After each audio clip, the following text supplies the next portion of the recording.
Olá, boa tarde. Boa tarde uma vez mais a você que nos acompanha e está conosco no Control Mais Café com Sérgio Taldo, mais uma live.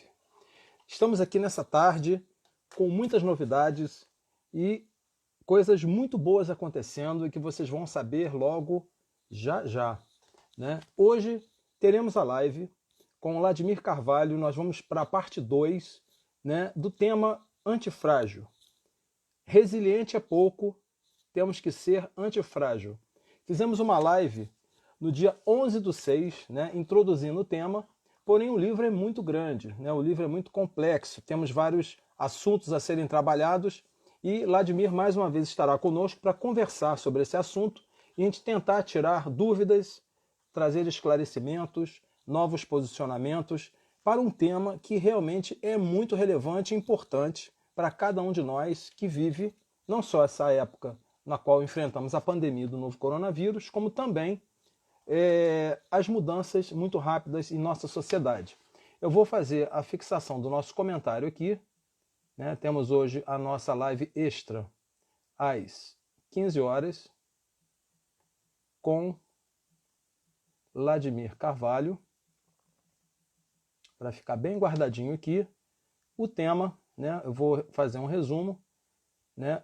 Antifrágil, para não ocupar muito a nossa tela.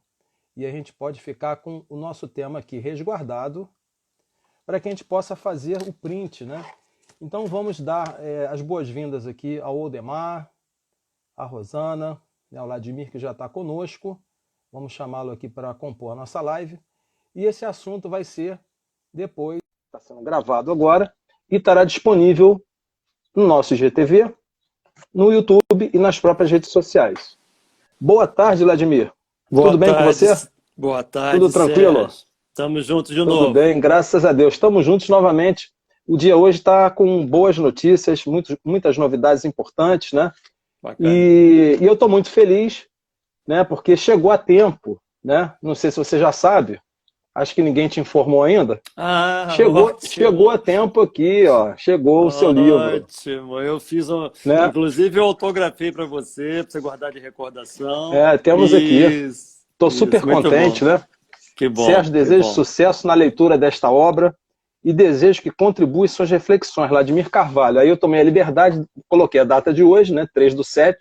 Bom, então vamos aprender um pouco aqui de gestão, carreira de um empreendedor, né? Eu estava vendo aqui, né? São vários tópicos, né? Que você colocou aqui, né? Escritos por você para cerca de 30 mil clientes, é isso? 30 mil clientes empresários. 30 mil na época, hoje são 50 mil. Na época, hoje são mais.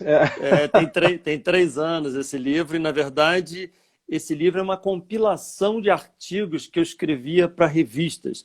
Eu estava escrevendo muito nessa época aí, para inúmeras publicações, e eu fui acumulando artigos, e os clientes começaram a me pedir aquele artigo daquela revista, o outro. Eu falei, caramba, estou ficando perdido com isso. Aí eu falei, não, vamos botar isso tudo numa literatura só. E então é um livro que você pode ler fora de ordem. Tem muitos clientes, Sérgio, que já me relataram que fazem o seguinte: chega na empresa, vai ter uma reunião e abre de gerência. ao acaso, né? Abre ao acaso. Exatamente, faz assim, abriu. Vamos discutir esse tema aqui. Aí junta os líderes para discutir sobre aquele determinado assunto e vai ficando muito rico, né?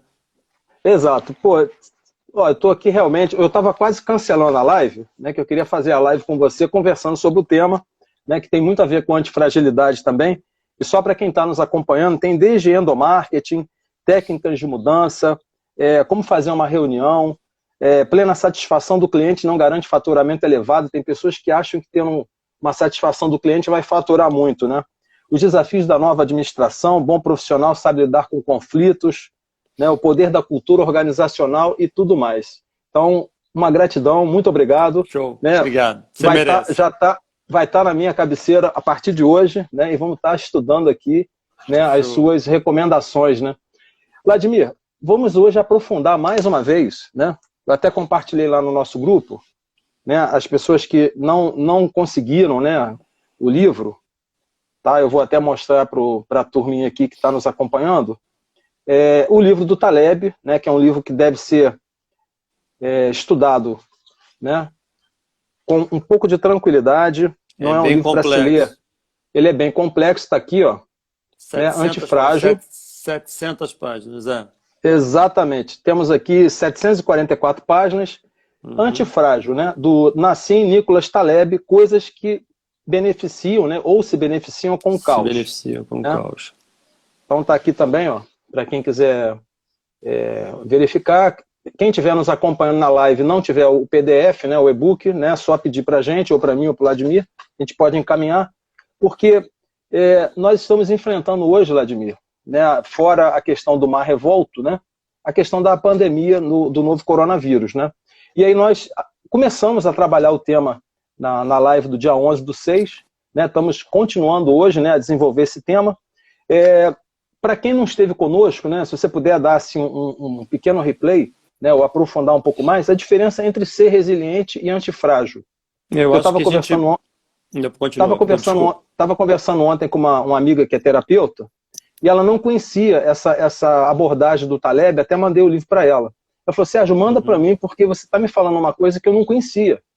Tá? Eu entendo, antifrágil é simplesmente não quebrar. Eu falei, não, tem algo mais. Aí passei para ela o livro, ela já está começando a ler o livro. E aí, né, para quem não te conhece... eu acho válido um resuminho de alguns segundos aqui, só para a gente não repetir o que a gente falou na outra, mas também para botar todo mundo na mesma página. Isso aí.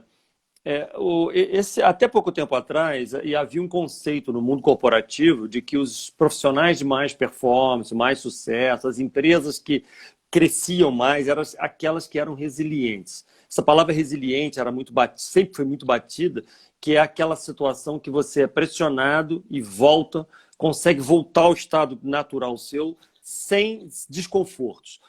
Quando você, por exemplo, como ser humano, você passa por uma crise difícil, um divórcio, morre alguém na família, um problema de doença, você cai em fragilidade, você se encolhe, mas depois você volta ao normal. Outras pessoas não conseguem fazer isso, entram em depressão, perdem empregos e perdem rumos. Até ele estar no trilho de novo demora.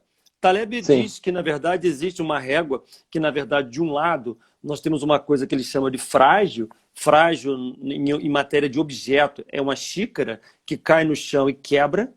No ser humano, é essa pessoa que não consegue suportar a pancada e ela sente muito e demora para se recuperar. Do outro lado da régua tem o robusto, ele chama de robusto, é como se fosse a madeira que cai no chão e não quebra, mas ela não é flexível, ela é dura. E na sociedade que nós vivemos hoje, uma pessoa dura é mais ou menos aquelas pessoas que a gente escuta falar assim, eu sou assim, nasci assim, vai ter que me engolir. Já escutei muitas pessoas falarem isso, são pessoas que não mudam de opinião, pessoas que são fortes num determinado padrão de raciocínio, e isso é incompatível com a sociedade atual. Então ele diz que um lado extremo, um lado robusto, nenhum dos dois é bom. No meio nós temos o resiliente. O maior exemplo do resiliente é a mola. A mola que você pressiona e quando você tira a pressão, a mola volta ao local normal. Ele alega que na sociedade que nós vivemos hoje, isso é insuficiente para ter sucesso. Ele diz que numa pandemia como essa que nós estamos vivendo, uma crise como essa, se nós sairmos dessa crise resilientes, significa que nós vamos voltar a ser o que nós éramos há 3 meses atrás. E isso é inadmissível. Na verdade, nós temos que sair melhores. Nós temos que sair aprendendo. Nós temos que sair mais alguma coisa. E ele dá o nome de antifragilidade para esse conceito. Que é aquela pessoa que no meio da tempestade ele aprende a regular as velas melhor do barco. No meio de uma tempestade ele está aprendendo uma técnica nova de navegação. Ele está tirando alguma coisa do caos e com isso ele está entrando num estágio de crescimento e melhoria incremental continuamente. Então acho que, resumidamente, um minuto aqui é mais ou menos isso, só que existem inúmeros tópicos aqui dentro que a gente pode ir detalhando para que aumente a reflexão de todos, porque esse é um fenômeno global, um fenômeno do ser humano que nós todos estamos vivendo e a gente pode cair em algumas ciladas que envolvem aí a gente acreditar ou não, a gente achar que nós estamos rápidos ou não, entender que esse jogo de melhoria no caos beneficia uns e prejudica outros. Como é que é, na verdade, o jogo novo? Né? Esse aqui é o nosso debate aqui de hoje. Legal. Olha, estamos hoje, né, um dia especial, né, recebendo aqui o nosso livro de cabeceira, o mais novo livro de cabeceira, né? O Vladimir acabou de me encaminhar, chegou aqui. Hoje eu tenho leitura até mais tarde, né? Dicas de gestão e carreira de um empreendedor, no Contra o Mais Café com Sérgio Taldo, dessa tarde, né? Hoje estamos falando sobre resiliente é pouco, temos que ser antifrágil. Quem ainda não fez o print de tela, pode printar a tela, eu já fiz o meu print aqui, né? E marquem a gente lá nas redes sociais, Instagram, Twitter, LinkedIn, Facebook, @Sérgio Taldo, @Vladimir Carvalho, @Alterdata Software. Porque, mais uma vez, tem mais uma surpresa. Olha, a gente ainda não conseguiu, né, e talvez não consigamos ainda montar o nosso cubo mágico, né? A gente está tomando um café nessa tarde, nessa caneca quadrada, né? Porque temos muitas coisas a acertar, muitos pontos a coordenar para podermos sobreviver, né, à era moderna e digital e, como diz o Bauman, líquida. Vladimir, como é que as coisas podem se beneficiar ou ter uma vantagem com relação ao caos? Né? Vamos descer um pouco mais na toca do coelho aí, para a gente entender como é que funciona isso, porque cada um de nós acha que tem que estar tudo certo, tem que estar tudo ok, tudo bonitinho, tudo trabalhando de uma maneira, o motor tem que estar ok, não pode ter nenhuma grimpagem, não podemos ter nenhum barulho, nenhuma poeira, mas a vida que nós levamos não é bem assim. Né? Então, naquele momento que tivemos na Alterdata um ano atrás, né, você fez uma boa explanação, cada ano para a Alterdata teve, digamos assim, um tubarão ou algum elemento perigoso que fez com que a estrutura fosse alterada, o planejamento tivesse que ser modificado. Como é que a gente consegue, mesmo em mares turbulentos, né, nos beneficiar com esse caos aí? Primeira coisa, Sérgio, que aí entra um pouco das coisas que eu acredito e das coisas que estão no livro, né, que batem muito uma coisa com a outra. Eu acho que tem tudo a ver com o mindset, a forma de pensar do gestor, do profissional. Porque se você enxerga o problema como um desconforto para você, a chance de você se envolver naquilo é muito pequena.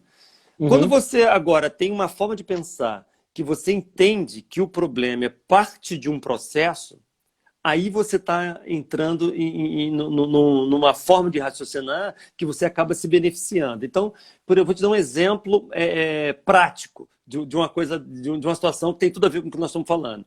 Alguns anos atrás, nós estávamos numa minha mesa de reuniões e com vários programadores, pessoal de projeto, e um deles virou para mim e falou assim, um programador do departamento pessoal.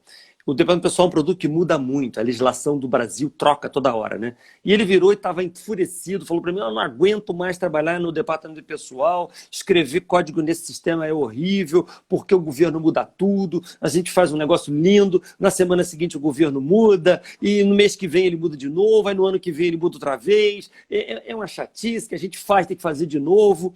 Ele falou assim, o bom era se nós fizéssemos o software e nunca mais mexesse.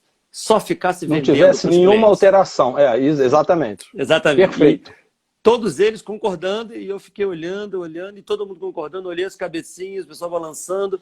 Aí eu virei e falei assim, deixa eu fazer uma colocação para vocês. Eu acho que muda pouco. Eu queria que esse negócio mudasse todo dia, cara. Todo dia tivesse alterações. Aí, como assim?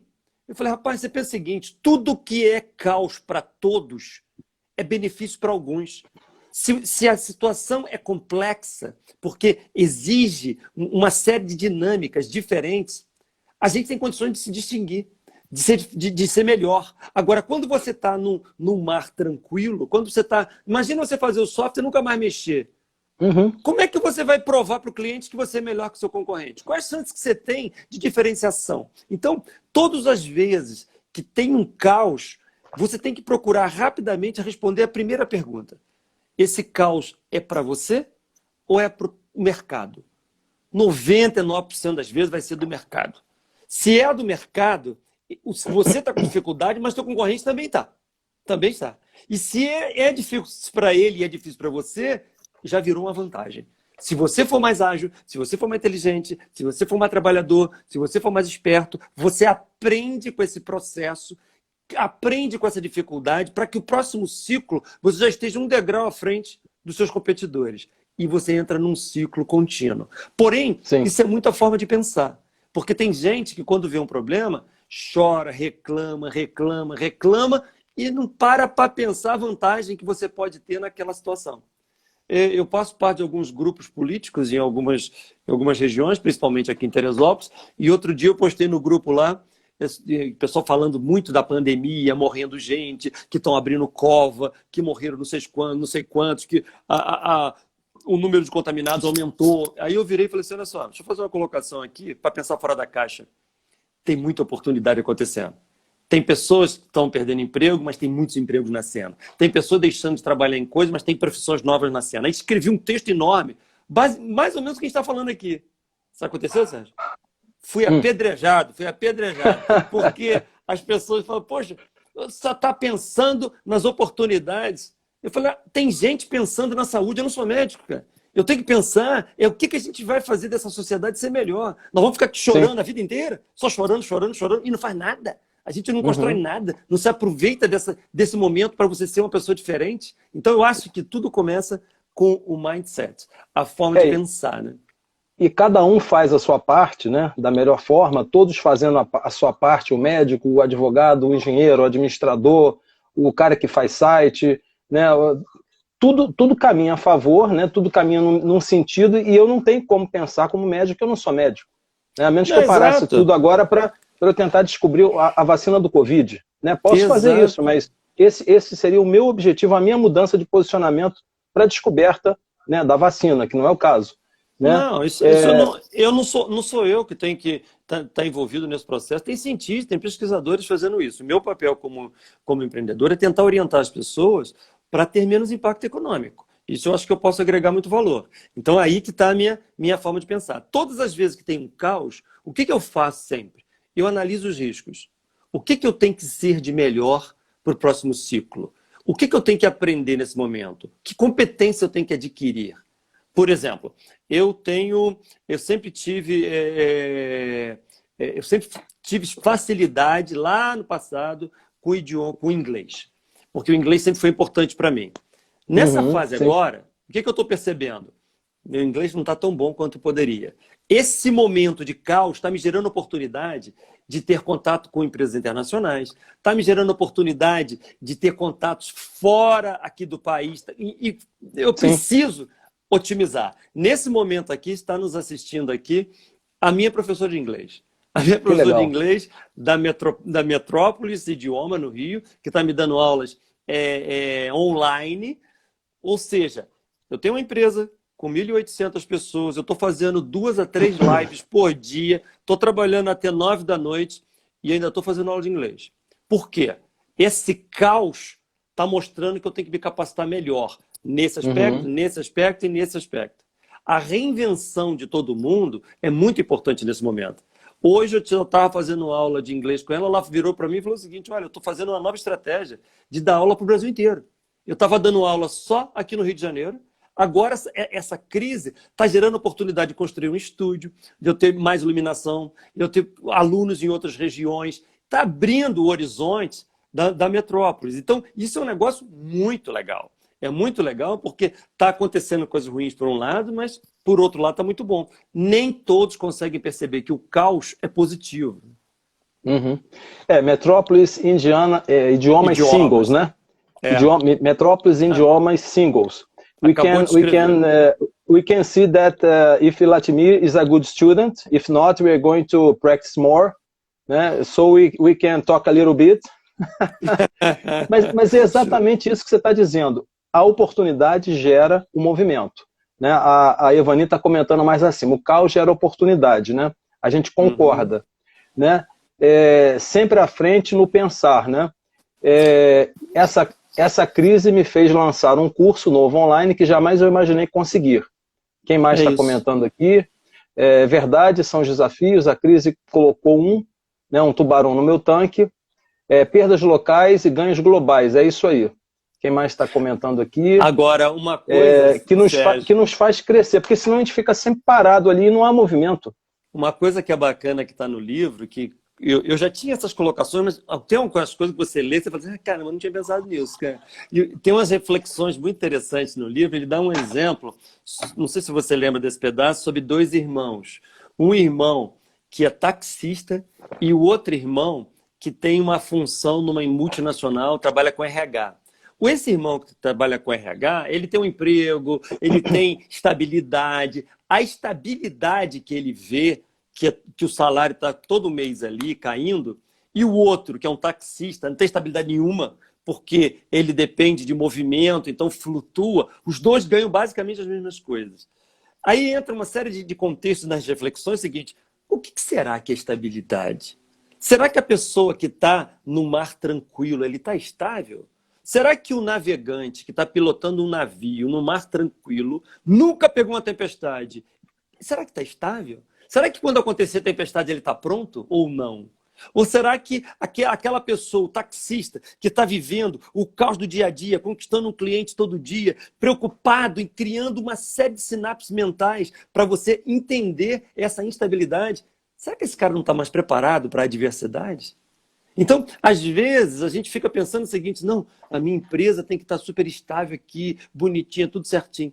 Será que não tem que ter um tubarão no aquário, não? Será que não tem que ter uma ameaça para te provocar e fazer você andar numa outra direção? Será que não é isso que move a sociedade? Não é isso que faz as transformações? Então, esse mindset a gente tem que tirar. Eu me lembro que lá atrás, quando a data, sei lá, deve ter uns 20 anos atrás, a empresa estava indo, Sérgio, tão bem, mas tão bem, uma certa época, ela estava com Você ficou preocupado, alto. né? Cara, Estou preocupado. Eu falei, pô, está indo bem demais. Tá bem demais. Tem alguma coisa que eu não estou vendo, cara. Onde é que estão as ameaças aqui? Tem uma ameaça aí. E você começa a conversar com outro e descobre as ameaças. Elas existem. E vamos começar a controlar essas ameaças para que o próximo ciclo seja positivo. Isso que o Taleb fala tem tudo a ver. Porque, na verdade, a gente está num processo evolutivo contínuo. Mas se a gente não acreditar e não tiver uma forma de enxergar o caos como algo que é benéfico, que faz parte da evolução, a gente estagna. E isso não é legal, cara. Tem um pensamento popular que até diz, né, que um mar calmo não desenvolve ou não produz bons marinheiros, né? Quer dizer, o mar revolto é exatamente aquele que faz com que o marinheiro saiba levar o barco e poder sobreviver.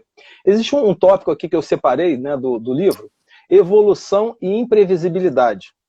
Cada um de nós quer evoluir. Não, eu quero evoluir, quero constituir um negócio, eu quero ter um bom trabalho, eu quero progredir, mas ninguém se prepara ou ninguém observa a imprevisibilidade. E hoje estamos passando por esse momento, né, bem na nossa pele, que foi imprevisível, que é o coronavírus.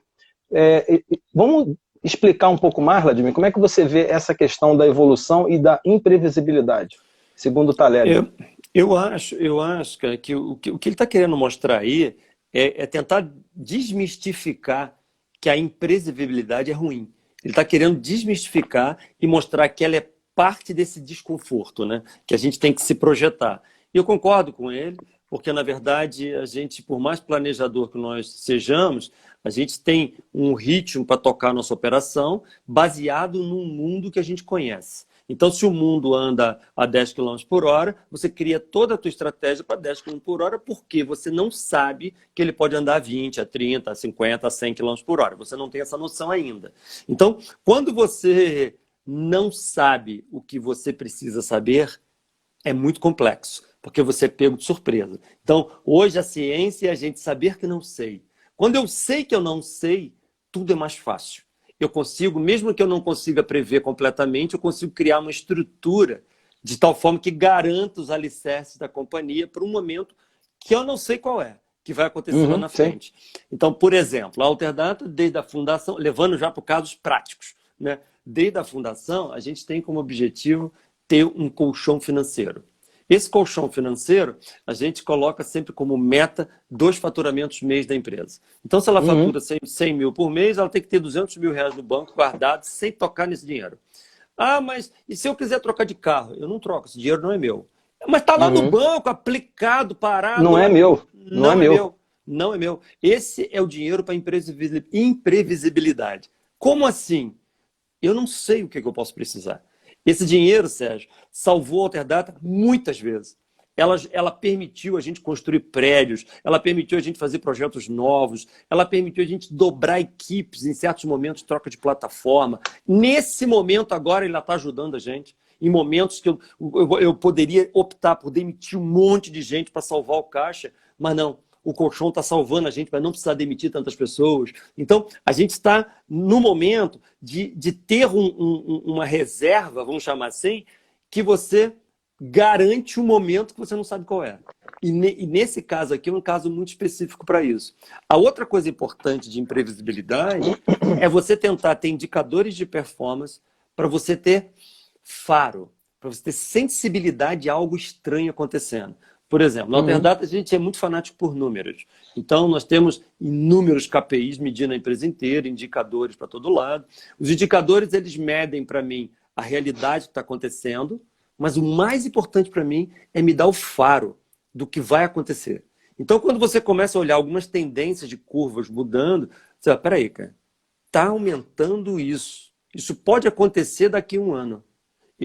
É nessa intenção. Eu costumo dizer para a minha equipe o seguinte, eu não quero que a equipe traga para mim assim, quebramos, a empresa faliu. Eu quero que eles tragam para mim assim, olha, se a gente não fizer isso, nós vamos falir daqui a um ano. Aí é campeão. Mas o que vai acontecer na frente? Não tenho certeza, mas tem que começar a fazer agora essas implementações, porque tem uma curva variando. Aí quando você começa a ter muito sucesso nessas análises e construindo um futuro, as pessoas acham que a gente é sortudo, né? Mas, na verdade, é uma estrutura que está sendo preparada por baixo para garantir que aquelas coisas lá na frente sejam cobertas caso alguma coisa aconteça. A gente sempre planeja o pior cenário, para os cenários bons que vierem, vem de brinde. Mas nunca entendendo que essa imprevisibilidade é uma coisa ruim, porque ela provoca. A Alterdata hoje ela é uma empresa melhor do que era há 3 meses atrás. Esse caos tornou a empresa mais ágil, mais colaborativa, mais inovadora, o atendimento a cliente está melhor, ela criou, a produtividade nossa está mais alta, Sérgio, está mais alta. Todo mundo trabalhando em casa, eu vejo matematicamente, está mais alta. Isso é uma coisa espetacular. Então o caos gerou um desconforto em todo mundo, entendeu? Então é sempre muito positivo. Eu acho que você deve ter visto, eu compartilhei ontem uma informação sobre a questão do home office, né? Não sei se foi hoje ou ontem. Foi até hoje, o começo do fim da era dos escritórios, né? Durante a pandemia, mesmo empresas historicamente resistentes ao home office cederam.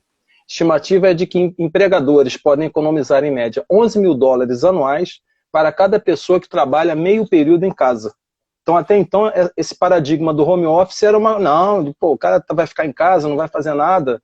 Foi preciso uma pandemia, né, para que realmente isso comece a ser cientificamente comprovado, né? Agora, aí vem a imprevisibilidade. Olha só que interessante a imprevisibilidade. Há uns 4 anos atrás, nós começamos a colocar pouquíssimas pessoas em home office. Pessoal do desenvolvimento, que era o que a gente entendia que dava certo. Na minha cabeça, os outros setores da empresa não era viável. Eu não acreditava nisso. Eu mesmo. Então, mas por alguns estarem trabalhando nesse princípio, a gente resolveu mudar a estrutura de telefonia da empresa. Nós mudamos toda a estrutura, jogamos fora a central telefônica, que para nós é muito importante. A gente tem 1 milhão de usuários que conectam. Jogamos fora e implantamos uma estrutura de telefonia sob IP. Todas trabalhando com cabeamento de rede, né? O que aconteceu quando veio a pandemia, Sérgio? Nós colocamos 1.800 pessoas para trabalhar em home office em 4 dias. Eles levaram para casa o handset deles. Quando plugaram no computador na casa deles, o ramal lá da Alterdata foi para a casa dele. Então, hoje, se eu precisar falar com alguém, eu digo que o ramal toca na casa dele, ele me atende. Já toca. Ele quer falar com o cliente, ele pega a linha na casa dele, a linha está na Alterdata. Ele usa a linha não usa a linha da casa dele. Ele usa a linha da Alterdata, telefona para o cliente instantaneamente. Ah, mas você previu o futuro? Não. A gente viu uma tendência. A gente não sabia que ia ter uma pandemia, mas a gente viu uma tendência, viu uma facilidade, viu a necessidade de transformação. E aí essa imprevisibilidade, quando você já está mais ou menos pronto, tudo fica mais fácil. Se nesse momento nós não tivéssemos nossa telefonia sob IP, ia ser um caos. A gente não ia conseguir atender os clientes. Ia ser um desastre, mas acabou sendo uma coisa muito confortável porque já tínhamos começado a fazer esse processo antes, né? Legal. Antes de continuar, né, vou lembrar um fato que está me vindo aqui da última visita. Estamos aqui com 30 minutos, né, da nossa live extra dessa tarde com Vladimir Carvalho, falando sobre a parte 2, né, que a gente está aprofundando um pouco mais sobre o tema Resiliente é pouco, temos que ser antifrágil, do livro do Taleb, Antifrágil. Né? Quem não tiver o PDF, né, pode solicitar o Vladimir ou a mim, que a gente encaminhe. Né? E podem fazer também um print de tela e marcarem lá, @Sérgio Taldo, @Vladimir Carvalho, @Alterdata Software, que a gente compartilha, comenta e vamos continuar o assunto nas redes sociais, Facebook, Twitter, LinkedIn e também Instagram.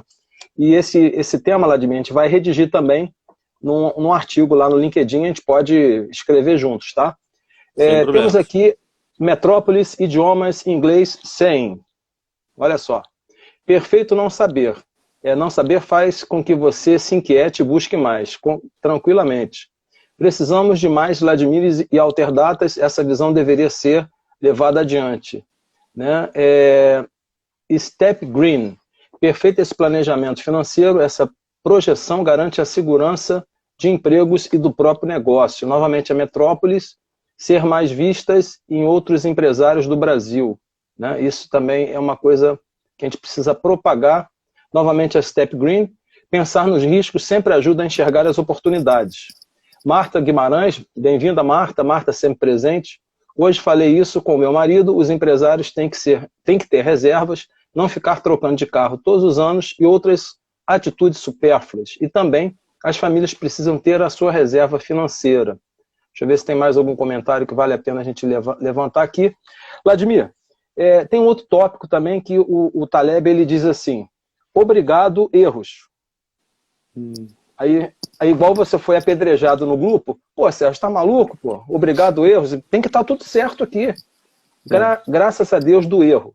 Né? Porque o próprio Edson, acho que numa das nossas lives, eu vou repetir mais uma vez, o Edson, ele tentou acender a lâmpada, se não me falha a memória, 975 vezes. 974. Na 975, ele, acendeu o filamento de lâmpada e o mundo mudou com a questão da invenção da lâmpada elétrica.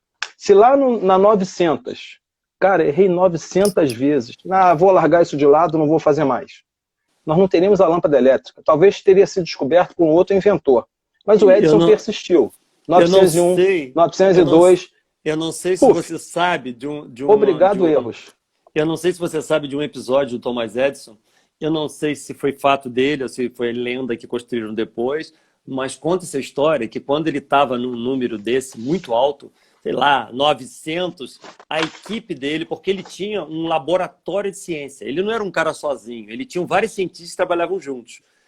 Os cientistas foram na sala dele, desanimados, e falaram assim, doutor, vamos desistir desse projeto. Esse é o nosso experimento de filamento número 900, queimou de novo, não tem jeito, esse negócio não vai funcionar, não vai dar certo, nós não aguento mais a equipe. Ele virou e falou assim, pega um champanhe, vamos festejar, vamos festejar. E o pessoal, não, o senhor não entendeu, não deu certo. Ele pega um champanhe, vamos festejar. Não, o senhor não entendeu. E ele virou e falou o seguinte, olha só, vocês que não entenderam. Qual foi o número de experimento? O pessoal, 900. Vamos festejar. Nós estamos a 900 passos na frente dos outros pesquisadores. Que legal. Olha a cabeça do E a visão, né? E a visão. O erro é parte da evolução. Na Alterdata, por exemplo, eu não me incomodo quando uma equipe erra. Eu me incomodo quando ela erra várias vezes pelo mesmo assunto. Aí é ser mal profissional. Agora, você errar e dizer o seguinte, quantas vezes já teve gente na minha sala que entrou e falou, tentei mudar um processo. Eu tentei fazer isso. Rapaz, deu uma zebra, dei até um prejuízo para a empresa, de não sei quanto aqui, mas eu já aprendi, já refiz, e agora o próximo ciclo, esse erro a gente não comete de novo. Esse cara eu quero. É esse que é o profissional com a dinâmica nova, com o mindset novo. É aquele que entende que esse processo de evolução faz parte de errar e corrigir rápido. O jogo hoje, Sérgio, não é mais de você demorar um ano para ser perfeito. O jogo hoje é você ser mais ou menos agora um mês, você corrige de novo, Sim. e você agora é perfeito em 3 meses, não mais em um ano. Porque você se permitiu entrar num ciclo de melhoria sobre os seus próprios erros. Então, o erro ele é super benéfico. É melhor perder gol e estar jogando do que estar na arquibancada só metendo pau e não jogando. Entendeu? O cara que perde o gol, ele está lá em campo, ele tem chance de fazer o gol. Agora, se você fica na arquibancada só falando e não faz nada, você não tem chance de fazer o gol de fato, né? Então, entra em campo, joga junto. A grande dificuldade disso tudo que nós estamos falando é você convencer o time todo. Essa é uma missão que eu tenho que é bem complexa. Porque na Alterdata, por exemplo, eu só acreditar nisso não resolve. Eu preciso fazer o exército acreditar, todos acreditarem. Semana passada, eu estava pessoalmente dando treinamento para 400 funcionários. Tinham 400 funcionários me escutando no Zoom e eu dando treinamento de comportamento. Muitos do que eu estou falando aqui, eu estava falando lá, para 400 pessoas. Gente de todas as faixas de idade, de funções, explicando o que eu espero deles, como é que eles têm que enxergar. Eu falando isso, eu não me importo que você erre, mas eu quero que você tente. Entrar em processos de evolução, em melhoria contínua. Esse tipo de transmissão vindo do presidente da empresa começa a dar uma dinâmica entre todos eles. E aí sim a magia começa a acontecer mais fácil, né? Sim, o que eu ia falar, que o fato que me recordo, né, para passar para o próximo passo aqui, que é um pouquinho mais fundo na toca do coelho, né? No nosso encontro lá, você comentou que muitas pessoas da Alterdata foram contra, né? Você colocou aqueles braços, né, nas estações dos computadores, aqueles braços metálicos. Você tá maluco? Isso vai ser um absurdo, é caríssimo. E você falou, vamos fazer. Né? Fale um pouco sobre isso, porque teoricamente aquilo ali poderia ter te induzido a um erro, né, estratégico, você gastar milhares, dezenas de milhares de dólares, né? E no final da história, o que aconteceu com aquela instalação daqueles braços, né, em formato Tem muitos... flexível, né? Entre as estações, entre as estações onde tem os funcionários, e aquilo ali permitiu uma maleabilidade dos laptops e das telas. Tem muitos conceitos que quando você foca dinheiro, você tira do objetivo do negócio. Então a gente, por exemplo, na Alterdata, a gente tem alguns pilares, e a gente sempre olha para esses pilares e pensa, eu estou decidindo fora desses pilares? Um dos pilares nossos é a nossa equipe. A gente tem consciência, desde a fundação da empresa, da importância do nosso time. Então, quando a gente vai tomar uma decisão, a gente olha para esse pilar e fala, peraí, essa decisão vai prejudicar essa equipe? Ah, mas ela vai trazer economia, não vai aumentar o lucro da empresa. Mas peraí, mas ela afeta esse pilar? Afeta. Então, não. A gente não quer mais lucro, a gente quer saber se vai afetar esse pilar. Outro pilar é cliente. Então, a gente fala a mesma coisa. Está afetando o cliente? Então, a gente não prioriza o lucro. O lucro não é um pilar. O pilar é gente, o pilar é o cliente, é nosso time. Isso são os pilares. E esse caso aí, o pilar era o conforto da equipe. Nós precisamos fazer com que as pessoas estejam trabalhando de um ambiente confortável. E para isso, tem um funcionário nosso que tem 2 metros de altura e tem uma menina que tem 1,5 metro. A mesa é a mesma, a mesa é a mesma. Como é que eu faço essas duas pessoas terem conforto, né? Então começamos a refletir, chegamos à conclusão de algumas coisas. As cadeiras têm que ser flexíveis, ela tem que ter ajuste. Uma cadeira que ajusta é muito caro, não tem jeito, vai ter que ter. O pilar é pessoas. E o monitor, a posição do monitor, o cara que tem 2 metros, ele está lá em cima. Ele precisa que o monitor seja mais alto. Nós vamos ficar o quê? Enfiando um monte de livros ali embaixo, ali, um monte de caixotes embaixo do monitor? Não dá. Então, chegamos à conclusão que tinham que ter braços mecânicos, para esse braço mecânico ter regulagem. Então, cada um puxa o monitor para cima, chega próximo, afasta. Isso deu um conforto absurdo. Só que aqueles braços são caríssimos, né? São caríssimos. Quando nós começamos a conversar sobre isso... E você não botou nenhum, nem 10, né? Você botou... Não, mais de 1.000. Mais de 1.000. Mais de 1.000. Então, foi caríssimo. Mas eu comecei a conversar com algumas pessoas e me criticaram violentamente. Até amigos que têm empresa de software. Falei, cara, isso é um negócio caro demais, vai gastar dinheiro com isso, cara. Na verdade, quando eles falam gastar dinheiro com isso, na minha cabeça, ele está falando assim, você vai gastar dinheiro com a tua equipe? Eu falei, vou. A minha equipe é importante para a gente. Eu vou gastar com a minha equipe. Eu quero que a minha equipe tenha orgulho de saber que a gente está preocupado com eles, né?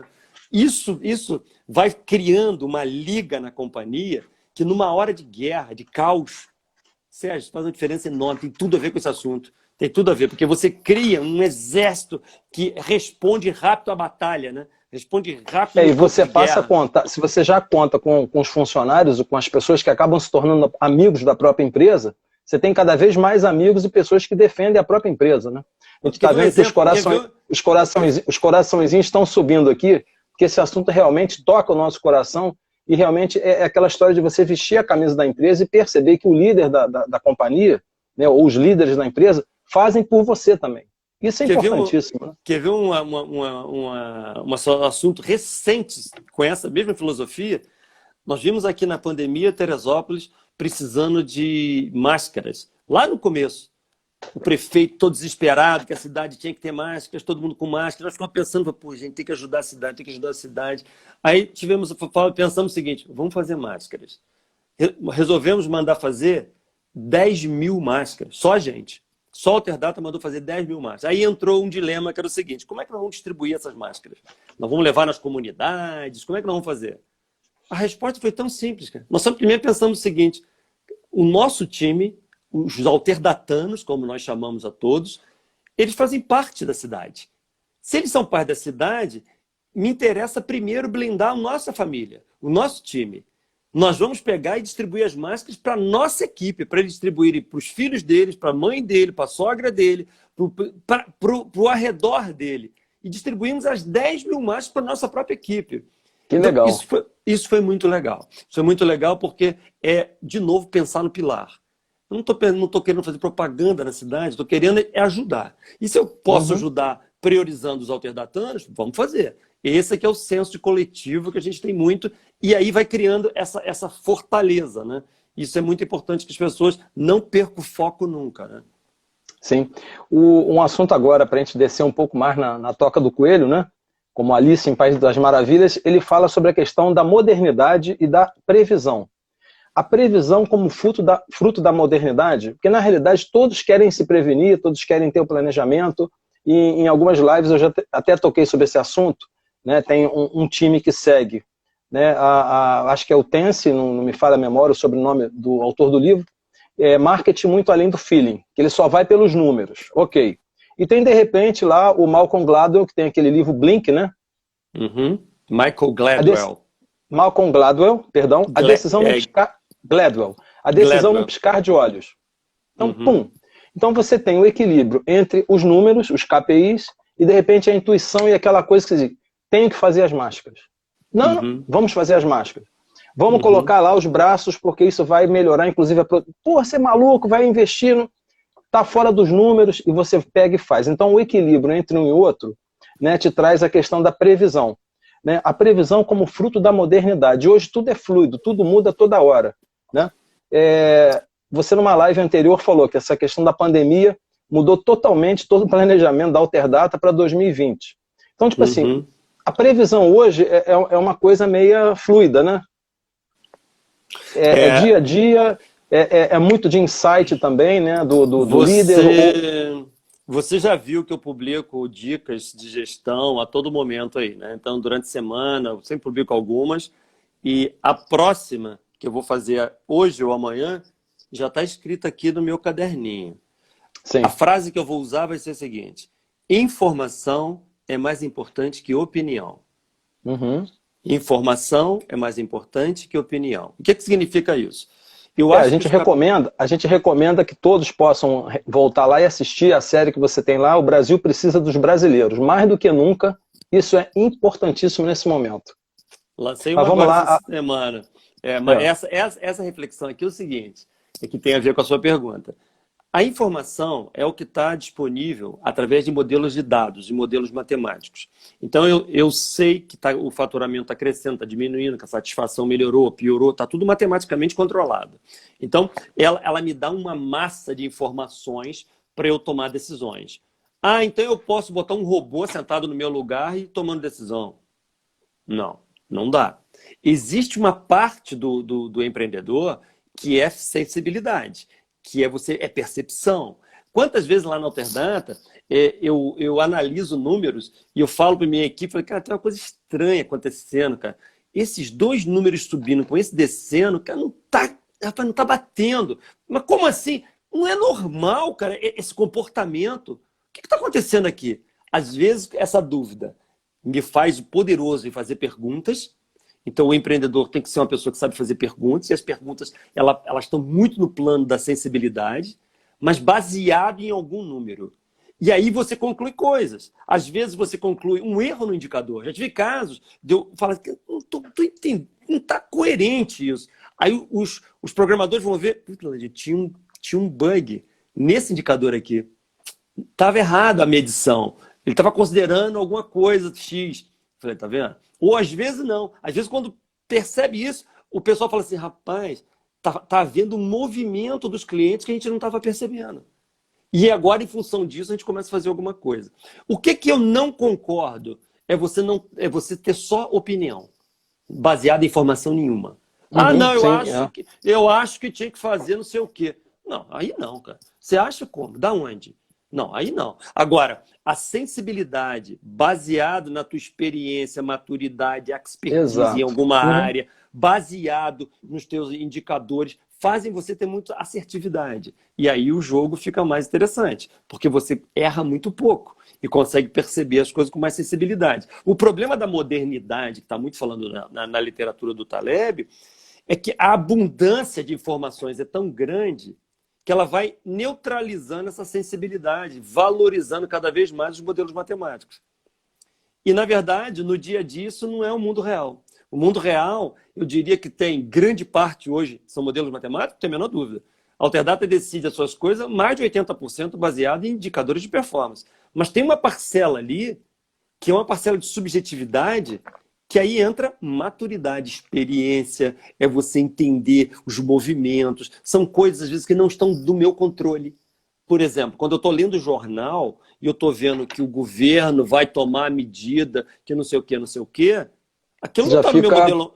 Aquilo não está no meu modelo matemático. Não está no meu modelo matemático. Mas de que maneira poderá influenciar, né, positivo ou negativamente? Aí você já começa a verificar os KPIs ali. Opa, peraí. Uma mudança na porcentagem dos contadores bababá do Brasil, vai mudar o software. Esse indicador que está aqui, esse negócio que eu li no jornal, a importação vai acontecer isso, a exportação vai acontecer aquilo, isso pode afetar aqui. Aí você está olhando um número baseado numa sensibilidade por um conjunto de informações que você recebeu de outras fontes. Para já tomar uma ação diferente, exato. Exato, exato. Só que isso é uma cilada, porque no mundo moderno que nós estamos com uma abundância de informações astronômica, né? Então você recebe uma carga de informações de todos os lados que isso confunde a pessoa. Uma das competências importantes para esse próximo ciclo é nós sermos muito bons selecionadores e filtradores de coisas que a gente lê, do que nos influencia, do que a gente de fato acredita. Porque a abundância é muito grande. Isso pode induzir o gestor, o empreendedor, o profissional a um erro, entendeu? Sim. Perfeito. Estamos aqui a Step Green, né? Está participando bem ativamente aqui. O melhor recurso de uma empresa são as pessoas, né? Valorizar elas traz um verdadeiro sucesso. Exatamente isso que nós estamos conversando aqui. Obrigado. Castro Paz, Vladimir, sempre visitas às filiais da Alterdata. Leal Mesquita, deixa eu correr a telinha aqui. Acho que um gato, né, do Alterdata, acho excelente seu trabalho. Acho um gato da Alterdata, Leal Mesquita. A Metrópolis, perfect pronunciation, very good indeed. Quem mais aqui? Metropolitan de novo. Malcolm Gladwell fala no livro dele Outliers, exatamente, né? Isso. Que aquela pessoa vitoriosa, outliers seria os fora de série, né? Aquela pessoa vitoriosa é aquela que enxerga uma oportunidade e que você é um. Né? Ela está dizendo que você é um. Então, esse livro Outliers também é muito bom. Vladimir, e aí, há 10 minutos aqui do final, né? O tempo hoje está passando tranquilamente. Obviamente, eu acho que esse tema não vai se encerrar hoje, né? Existe uma coisa aqui muito importante, né, que eu registrei aqui, e que muitas pessoas não aceitam isso, né? Como então ensinar os pássaros a voar? Aí o cara vai dizer, pô, mas peraí, eu sou pássaro. Pô, eu sei voar, meu amigo. Eu nasci pássaro, eu vou voar. O Taleb ele tem um toque muito especial com relação a esse assunto, que ele diz assim, como então ensinar os pássaros a voar? Porque exigem técnicas, procedimentos, mudanças de comportamento, a questão do mindset, as soft skills, né, a habilidade de você lidar emocionalmente com os problemas, não é só tecnologia, né? Como é que você vê esse tema, né, dos pássaros e a gente, de alguma maneira, orientando ou ensinando-os a voar? Eu fico a minha carreira quase toda, e desde que eu tinha 20 e poucos anos, minha função principal, que eu acho uma coisa que eu tenho habilidade natural, que eu gosto de contribuir, é tentar ensinar os pássaros a voar. É tentar ensinar o empresário a ele ter uma outra ótica, enfim, ter um outro olhar sobre o seu próprio negócio. Porque, na verdade, Sérgio, ninguém voa tão bem que não possa aprender a voar melhor. Ninguém é tão, Exatamente. ninguém é tão hábil. Uma águia, ela não é tão hábil para caçar um coelho do que ela poderia aprender uma técnica nova para caçar melhor. Então, todos nós precisamos entender que, por mais competentes que nós sejamos em alguma coisa, você tem algo a evoluir. Ah, eu sou o melhor em sei lá o quê, naquele assunto. Você tem coisa a aprender. Eu me lembro de uma palestra que eu assisti do Bernardinho, que ele falou uma coisa que eu nunca mais esqueci, cara. Ele estava numa época que o time dele tinha ganho todos os torneios mundiais. Eles tinham ganho a Olimpíada, o Campeonato Mundial de Vôlei, tudo quanto é lugar, todos os torneios. A equipe tinha ganho. Aí ele perguntou o seguinte: como é que você faz para treinar quem já é o melhor do mundo? Pô, como é que você ensina a pessoa a voar mais se ele já voou tudo, se ele já sabe tudo? Então a gente desiste, vai para a praia porque o time já é o melhor. É assim que pensa? Não, não Não é. deve ser, né? Não devemos ser. Não é. Na verdade, a motivação, o encontrar o motivo, o propósito e os objetivos vão mostrando às pessoas que o processo de evolução é contínuo. A gente não está pronto nunca para nada. Então eu costumo influenciar o nosso time o tempo inteiro nisso. Ah, eu sou o melhor programador da Alterdata, o cara que tem mais conhecimento técnico. E eu sempre sou o tubarão deles, no aquário deles. Ah, sou o melhor, você é o melhor, muito bom, cara. Então eu vou te mandar falar em público para 500 pessoas para você explicar isso. Ah, falar em público eu não sei. Ah, então você tem que voar mais um pouquinho, né? Então você precisa melhorar nesse quesito? Ah, então eu vou te pedir para você fazer isso, isso e isso. Ah, mas eu não tenho competência para isso. Ah, então você tem competência para uma coisa, mas você precisa melhorar esse soft skill. Você precisa melhorar adaptabilidade, liderança. Você precisa fazer outras coisas. Então, quando a gente começa a provocar o time, você vai trazendo humildade nas pessoas, para saber que você não é o egocêntrico, você não é o centro do universo, que todos nós temos que aprender continuamente. Você cria uma cultura de aprendizado na organização. Por exemplo, agora, esse treinamento que eu dei para 400 pessoas na empresa, a equipe de desenvolvimento me pediu para fazer uma palestra específica para eles sobre modelos matemáticos, ensinando a criar indicadores de performance e como pensa para criar indicadores de performance. Só tem um detalhe: eles são da área matemática e eu sou advogado. Eu sou graduado em Direito. Como é que eu, graduado em Direito, vou ensinar para eles? Eles são muito mais feras do que eu em matemática e cálculo. Mas, na verdade, o que eu quero explicar não é isso, não é cálculo. Eu quero ensinar é como pensa. Como é que constrói o raciocínio de um empreendedor para olhar em alguns indicadores? Então, por mais competente que ele seja, ele pode voar um pouco melhor. Se ele receber um pouco mais de habilidade, de conhecimento, de competência, a coisa flui, né? Então, é muito importante que o empreendedor seja essa pessoa que leva conhecimento, que provoque o time para aprendizado. E eu acho que essa dinâmica é papel do líder. Se você que está nos ouvindo aqui é líder da sua organização e você espera que todos os seus liderados venham prontos para a sua empresa, você está errado. Você tem que ser o motor que move essas pessoas. Exato. Step Green, mais uma vez aqui, ó. Sem dúvidas, essas dicas do Vladimir irão me ajudar bastante. Essa visão que o senhor tem é o que falta em muitos profissionais que estão na mesma posição que o senhor. Se realmente a maior parte dos líderes, né, a maior parte dos coordenadores, diretores de empresa, CEOs, né, tivesse essa visão, né, muito seria modificado no mundo, né? Olha, estamos aqui hoje à tarde, né, estudando aqui o Antifrágil, né, o livro do Nassim Nicholas Taleb, Antifrágil, como as coisas se beneficiam com o caos. Mais uma vez, né, quem não tem, ou quem precisa, né, do PDF, né, um livro bastante robusto, que vale a pena ler ao longo do tempo, é só pedir, né, ao Vladimir aqui, né, e pedir ao Sérgio Taldo, @Sérgio Taldo, pelo Instagram, @Vladimir Carvalho pelo Instagram também. Marque a gente lá que a gente encaminha. Parte 2, resiliente é pouco, temos que ser antifrágil, né, com Vladimir Carvalho. Quem ainda não fez o print de tela, pode fazer, né, estamos a 5 minutos para o final da nossa live, e marquem a gente lá. Mais uma vez, @Sérgio Taldo, @Vladimir Carvalho, @Alterdata Software. Vladimir, e para a gente fechar aqui, obviamente nessa live já fica automaticamente um convite para um próximo encontro nosso aí daqui a um mês, né? Se Deus quiser até lá, né? Eu já vou ter me aprofundado mais aqui, né, nas dicas de gestão e carreira de um empreendedor. Hoje já vou começar a ler o livro hoje, né? Inclusive um livro com uma dedicatória especial aqui. Muito obrigado. Tá? Mais ou menos daqui a um mês a gente já vai estar, eu já vou estar bem afinado nesse ponto aqui também, a gente vai aprofundar um pouco mais, né, se você quiser, o tema do Taleb, e eu gostaria de encerrar aqui, por hoje, sobre esse tema aqui, que ele também mostra lá, a história escrita pelos perdedores. Teoricamente, para a sociedade normal, dita digital, ou de toda... perdedor é perdedor, então esquece. O cara que perdeu, o cara que não fez nada, não prospera. O Taleb, ele toca nesse tema, a história escrita pelos perdedores. Até Sérgio, eles têm também a nos ensinar. Quando eu li esse pedaço do livro, me lembrei de uma coisa. Há uns anos atrás, uma revista de negócio lá de São Paulo me procurou e falou assim, eu estou precisando de uma coisa que eu não estou conseguindo com ninguém. Ninguém quer falar a respeito. Já procurei vários empresários, ninguém quer falar.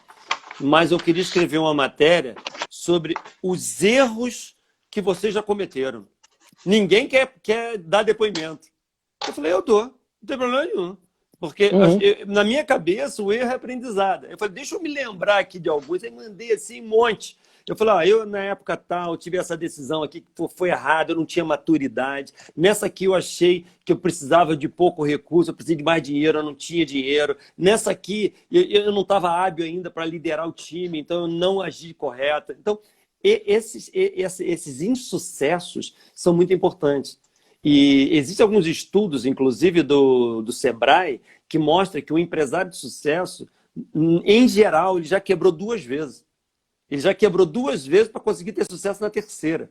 Eu sou uma exceção. Eu montei a companhia e ela deu certo de primeira. Mas não é o normal no mercado. O normal é a pessoa quebrar 2 vezes até ele conseguir ter a terceira que dá certo. Por quê? É fruto dessa história, dessa trajetória, dessa jornada que ele teve, que não foi interessante. Errou. Qual foi o erro? Aí ele se aprimora. Monta um outro negócio e se aprimora. Quando eu fiz o Empretec, em 1999, eu escutei uma coisa de um colega de turma que eu nunca mais esqueci. Eu tinha uns 35 anos, 36 anos, ele já tinha uns 50 e pouco, quase 60, e ele virou no meio da turma e começou a chorar num exercício lá. E nós ficamos preocupados que ele está passando mal, alguma coisa, e chegando perto dele, o que aconteceu? O que houve? Ele virou e falou uma frase que eu nunca mais esqueci, Sérgio. Ele falou assim, olha, agora que eu estou entendendo que a culpa das minhas 2 empresas terem quebrado foi minha. Eu botava a culpa no governo, botava a culpa na inflação, botava a culpa num monte de coisas. Eu estou com a minha terceira empresa, e ele chorando, caindo lágrimas, um senhor de quase 60 anos, falando, a culpa era minha. E eu não estava preparado. Então, esses erros que a gente vê, tanto em literatura quanto que a gente vive, eu acho que são muito importantes. Eu acho que isso faz todo parte de um aprendizado. Eu gosto de escutar muitas histórias de infelicidade porque ajuda a gente a controlar e fazer a nossa própria história. Né? Legal. Então fica mais uma vez um convite para um próximo, a gente vai marcar direitinho o horário, e eu gostaria, que muitos me pediram, que acabaram se perdendo, né? Eu vou depois repostar lá no nosso grupo, aquele filme Armas, Germes e Aço.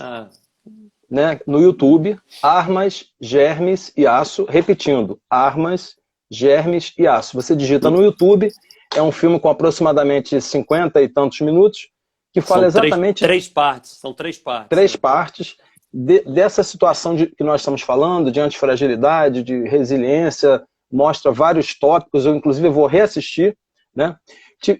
Tivemos hoje aqui no Contra Mais Café com o Sérgio Taldo, mais uma vez, Vladimir, eu te agradeço a sua atenção, né, a sua disponibilidade em compartilhar conhecimento, né, conversando hoje, parte 2, né, resiliente é pouco, temos que ser antifrágil, baseado no livro Antifrágil, Coisas que se Beneficiam com o Caos, né, de Nicholas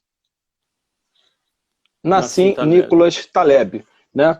Mais uma vez, quem tiver interesse e quiser, é só nos pedir, né? O nosso tempo está se encerrando. Daqui a pouco esse vídeo estará nas nossas redes sociais, IGTV e YouTube. Vladimir, muito obrigado, uma ótima tarde e até Um breve, se abraço, Deus Sérgio. quiser. Um Sucesso e abraço até a para você próxima. e bom fim de semana. Tchau. Você também, um abraço. Tchau, tchau.